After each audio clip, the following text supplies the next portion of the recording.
This is no simple reform. It really is a revolution. Sex and race, because they are easy, visible differences, have been the primary ways of organizing human beings into groups. We are really talking about humanism.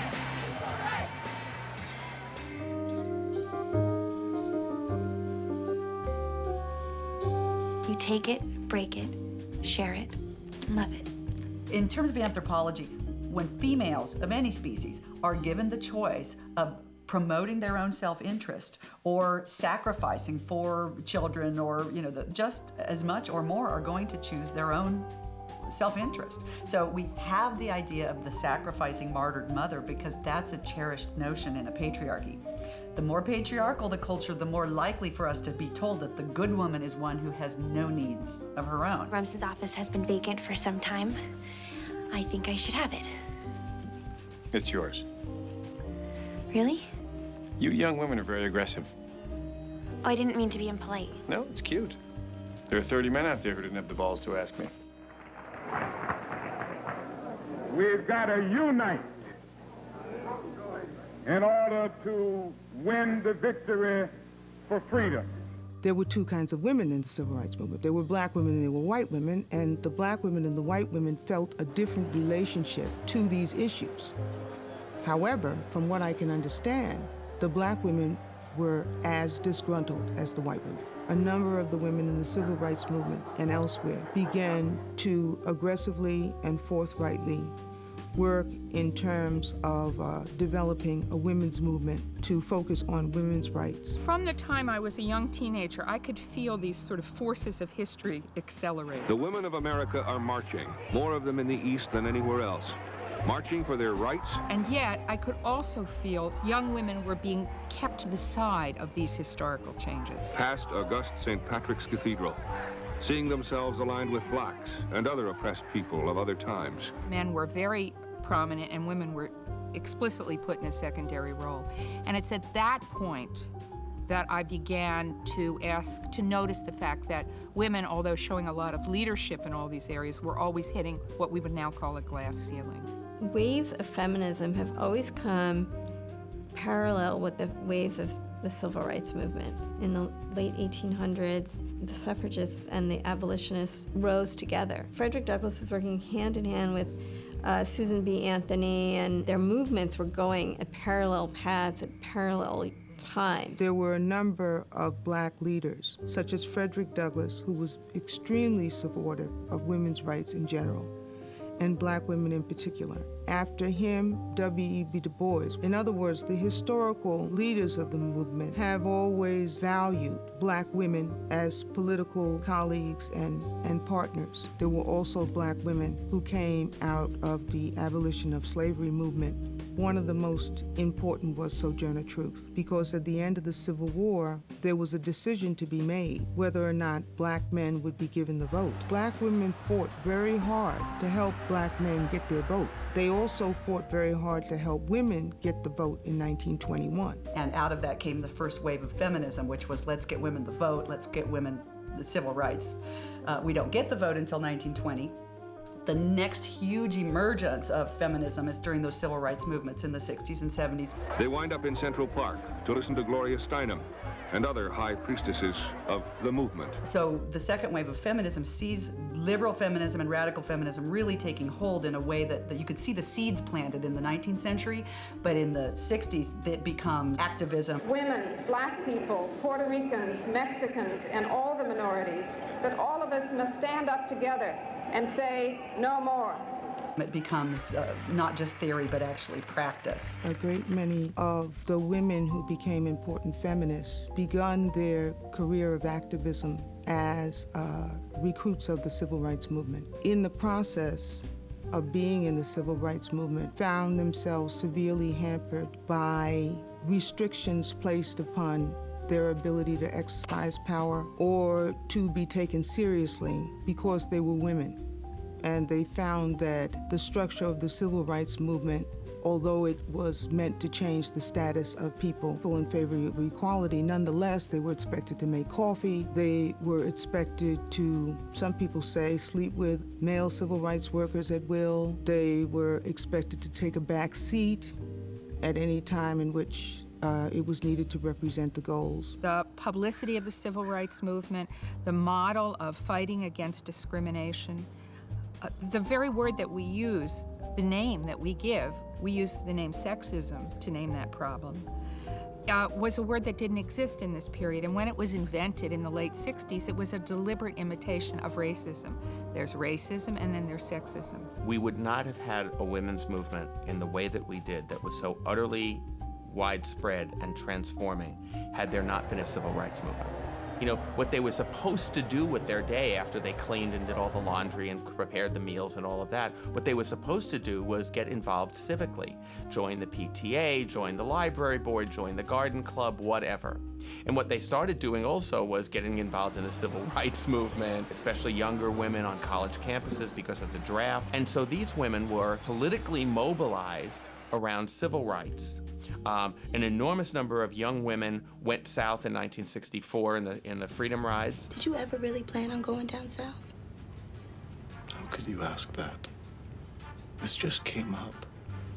An enormous number of women were involved in the anti-war movement. They were politically active, politically mobilized. They were just as smart, just as active as pass out the leaflets, type up our manifestos, and sleep with us.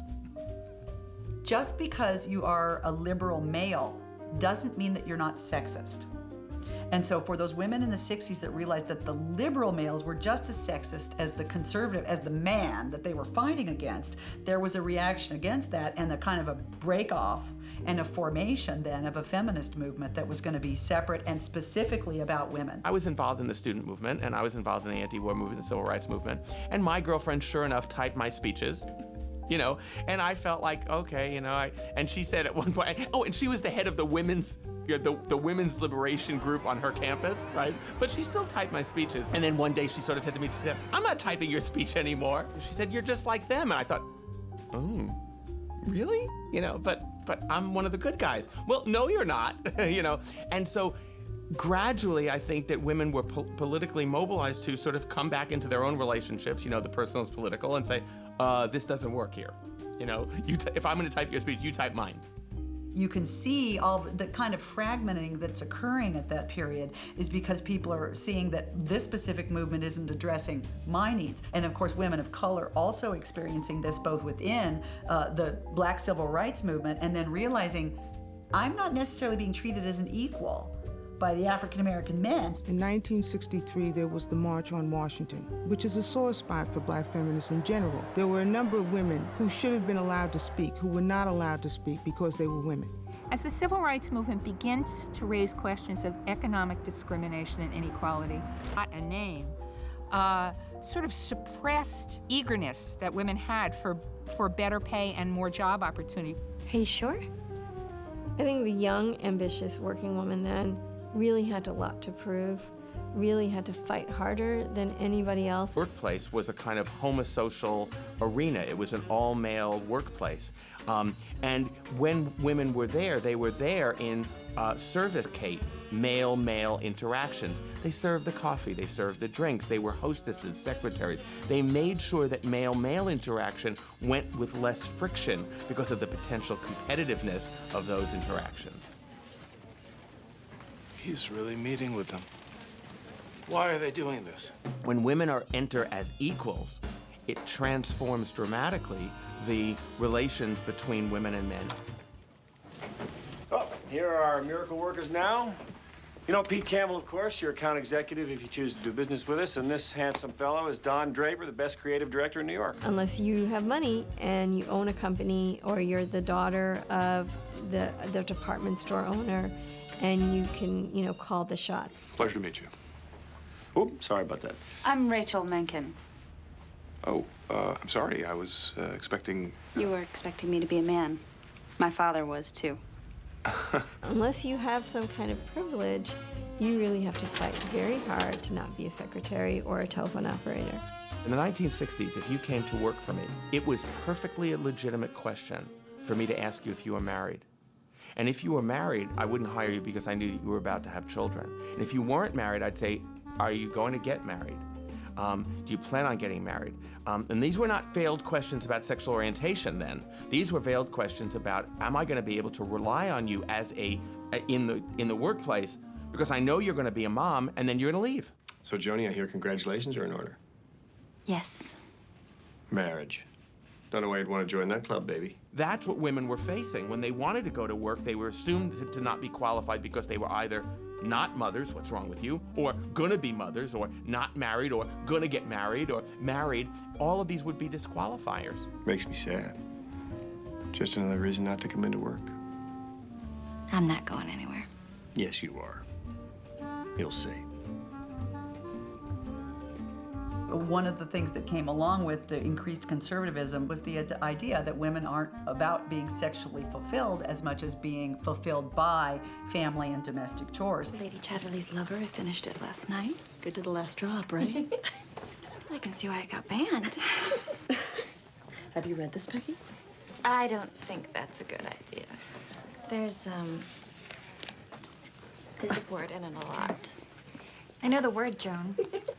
They rip a lot of clothing. Yeah, it's a fantasy. He's married, and she's married. The desperate passion of the forbidden. Can I borrow it? Hey, don't read it on the train. It'll attract the wrong element. A book like Lady Chatterley's Lover, I think also Fear of Flying, the Erica Jong novel, right? These were cultural documents that gave women the permission to view themselves as sexual agents, as sexual beings. Sex in a Single Girl begins to pose the question of having it all. Now, it's not having a family and it's not having children. Being a single girl needn't render you a sexless, man-like, masculine, unattractive woman, which was what the stereotype of a career girl had been. Sex and the Single Girl made it fun to be sassy. And Betty Dodson, who wrote Sex for One, really demonstrated to women what masturbation was. She showed them how to go beyond that, how to find pleasure. The Kinsey reports came out in 1948 and in 1954. When they came out, they were utterly incendiary. And what Kinsey found in 1953, when we can say this sexual revolution, particularly for women, is ramping up, the age of marriage for women is declining. So women are getting married younger and younger and younger. And that's one of the things that produces the concentration on marriage and domesticity in this period. But when we look at this phenomenon... That therefore becomes the lie, again, that a woman isn't primarily interested in her own sexual satisfaction. The 60s, the time when we're told we're not, and then also it explodes out, and most clearly we are, and we get our bodies ourselves, and we get women who are having those consciousness-raising groups where they would get out a mirror. I don't know if you've heard about these, and they would, okay, ladies, look between your legs. Let's see what you've got down there. So imagine, 45 years ago, and the lack of education and knowledge. So you can see side by side the conservative desire to promulgate the fiction that women aren't sexual, a very powerful notion, one based on shame and religious fear. And then at the same time, you've got the obvious reality of female sexuality, which is, out there throbbing. What's your secret? 9 different ways to say, I love you, Grandma. What feminism said was, you're a strong, healthy woman. I am woman, hear me roar, and I enjoy sex. When the pill really becomes widely available to women who aren't married. And that is the time of the most change in terms of the feminist revolution. I see from your chart and your finger that you're not married. That's right. And yet you're interested in the contraceptive pills. And I think that's just absolutely no accident, because the pill gave women control over their own reproduction. Historically, birth control had been a matter of women cutting down the number of children that they had. That's not what the era of the pill meant. The pill promised that at any given sexual experience, a woman could get pregnant only as she wished. And what this really meant is that women could begin to envision an entire sexual life. All of a sudden, there is a safe, relatively reliable, absolutely, method for women to have control over our own sexual destinies. And that absolutely changed things. Why should I get married to one man when I can have a number of relationships. I can go out and work in an interesting career. Being able to go and secretly get that prescription and control your own sexual destiny set women free. Changed the course of history, no doubt. That's the other thing about the pill. It was something women took.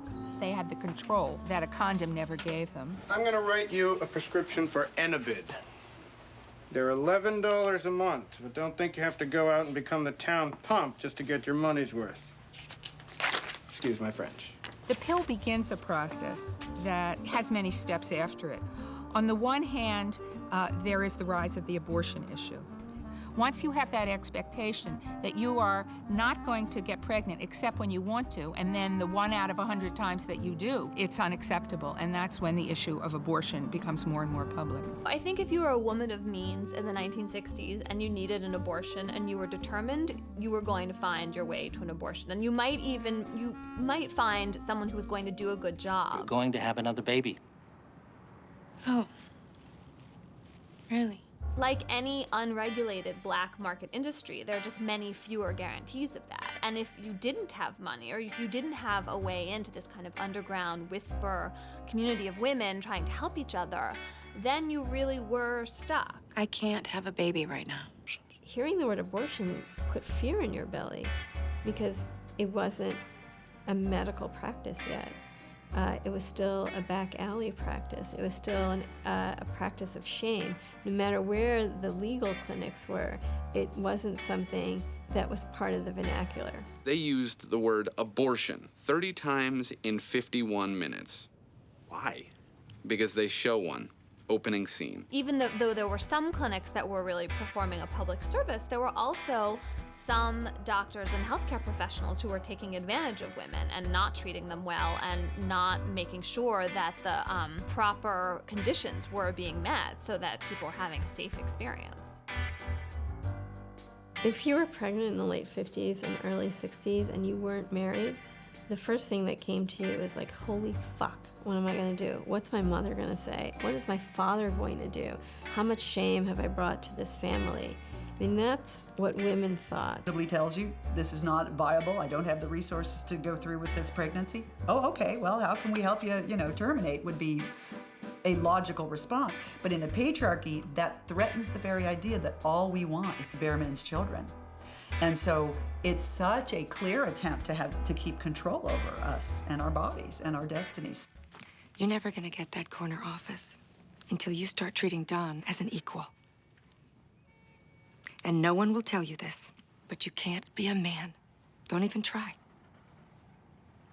Be a woman. It's powerful business when done correctly. Female independence is about choice.